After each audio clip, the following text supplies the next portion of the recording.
Jebakan uang merupakan masalah yang sebenarnya tidak kita sadari namun seringkali kita lakukan. Dalam artian sempit, kegiatan yang menurut kita itu wajar malah dapat memberikan dampak yang buruk untuk kondisi finansial kita di masa depan.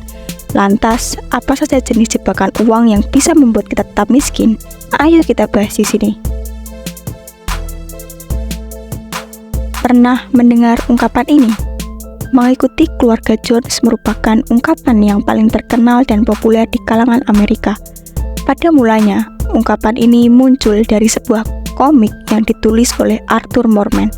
Meski demikian, kisahnya ini berdasarkan pengalaman pribadi, yakni menimpa keluarga sendiri. Dalam komik tersebut diceritakan bahwa keluarga Arthur akan mengusahakan segala kemungkinan untuk bisa mengimbangi kelas kaya di komunitas Long Island. Jebakan ini sudah pasti ada di sekitar kita, di mana ada orang yang akan melakukan hal-hal di luar kemampuan batasnya. Misalnya kayak berhutang demi bisa membeli mobil yang di masa depan nilainya pasti mengalami penyusutan. Yang mirisnya lagi, mobil tersebut tidak digunakan untuk apapun, hanya pajangan di garasi rumahnya saja. Ada lagi contohnya kayak orang membeli properti yang seharusnya tidak dibeli karena terlalu mahal. Hal ini akan berujung pada kemiskinan karena penghasilan mereka tidak bisa memenuhi apa yang mereka inginkan. Alhasil hutang kan yang jadi solusinya, dan pada akhirnya orang-orang tersebut akan kesulitan mencapai kemapanan finansial di masa depan karena mereka memiliki siklus hutang dan pengeluaran yang berlebihan.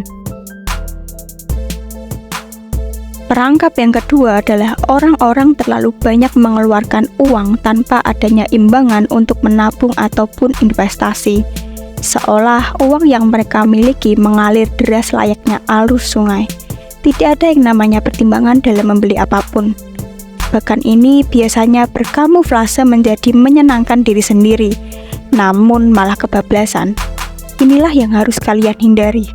Jangan terlalu larut untuk memanjakan diri dengan membeli apapun yang ada di otak, sebab masih ada masa depan yang harus kalian pastikan finansialnya. Jangan sampai di usia tua kalian merasa kesulitan untuk memenuhi kebutuhan pokok karena masa sekarang suka menghambur-hamburkan uang. Kebiasaan lain yang hanya dilakukan oleh kelas menengah ke bawah adalah terlalu mengandalkan diri sendiri. Mereka terjebak dengan situasi harus menguasai segala hal tanpa bantuan orang lain. Padahal, delegasi dan relasi itu sangat penting untuk membangun income yang lebih baik daripada sebelumnya. Angela Johnson, seorang penasehat keuangan, pernah mengatakan seperti ini. Anda tidak akan pernah bisa menjadi kaya jika dibebani dengan hutang serta bunga-bunganya. Ini adalah jebakan keempat yang seringkali membuat orang tercekik dengan apa yang sudah mereka mulai. Demi memenuhi gaya hidup, mungkin atau kebutuhan hidup, mereka selalu mengandalkan dua hal, yakni kartu kredit dan hutang. Ini termasuk hal-hal yang memuat tentang kredit mobil, pemakaian kartu yang berlebihan, pinjaman ke bank, dan lain sebagainya. Meskipun secara penampilan, oh iya kalian keren, tapi secara finansial, orang-orang seperti ini dianggap sebagai golongan yang masuk ke dalam jebakan uang. Hampir sebagian besar orang pasti beranggapan kalau menyewa itu jauh lebih mudah dibandingkan membeli. Selain itu, cara ini lebih fleksibel. Namun, mudah dan fleksibel bukan berarti berdampak baik untuk kondisi keuangan kalian. Sebab ini juga termasuk jebakan uang yang bisa membuat kamu terus bergantungan hingga lebih memilih mengeluarkan uang untuk sewa daripada membangun kekayaan. Seorang pakar bernama Boudreaux mengatakan jika ada masyarakat kelas menengah menyewa suatu barang, maka uang sewa yang mereka bayarkan itu merupakan pengeluaran yang tidak memiliki kontribusi apapun. Ini pasti lebih sering terjadi dan mungkin kalian juga berpikir demikian kalau misal kaya itu harus punya gaji tinggi. Menurut Johnson, banyak orang yang mengaitkan kekayaan mereka dengan gaji yang diterima.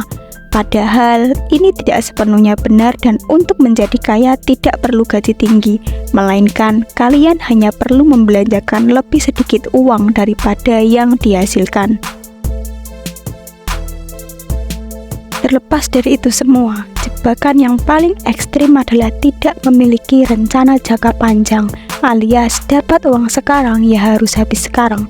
Mempunyai rencana panjang bisa menjadi salah satu cara yang dapat kita lakukan untuk menciptakan peluang memiliki kondisi finansial yang matang dan baik di masa depan. Johnson, sang pakar keuangan, juga memberikan pendapat bahwa jauh lebih mudah untuk menabung daripada mengeluarkan uang secara sembarangan di masa sekarang ketika kamu sudah memiliki tujuan keuangan jangka panjang. Jadi pikirkan kembali, kalau ingin mapan ya jangan terlalu boros dalam membelanjakan uang sekalipun gaji kalian sudah tinggi. Jebakan uang memang sangat dekat dengan kita. Ketika sudah bekerja dan menghasilkan uang sendiri, otomatis terpikirlah untuk sedikit bergaya dan menikmati hidup. Kalau hanya sekedar 1-2 kali saja, aku pikir itu adalah dia buat kalian. Tapi kalau sudah kecanduan dan terlanjur masuk ke jurang jebakan uang, maka masa depan yang akan menjadi jaminannya. Sampai sini dulu penjelasan yang bisa aku berikan kepada kalian. Semoga memberikan manfaat dan bisa lebih hati-hati dalam memilih langkah. Ikuti terus channel YouTube ini untuk mendapatkan informasi menarik lainnya. Thank you and sampai jumpa di video selanjutnya.